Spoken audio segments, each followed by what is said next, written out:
Even the turkey wants to play in the sawdust. Good. Even the turkey likes the sawdust. Hey, don't throw it. Even the guy likes the sawdust. That's how I got the stick. Wait. Yeah. Hey kids, be careful about picking it up. It can blow in your eyes. Careful, careful.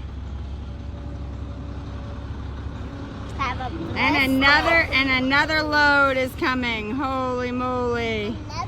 So I learned you gotta mix this with charcoal like we've been doing in order to get good plants like we're getting without the yellowing, because it's acidic.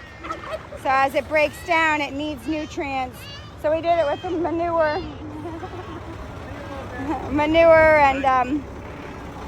and charcoal.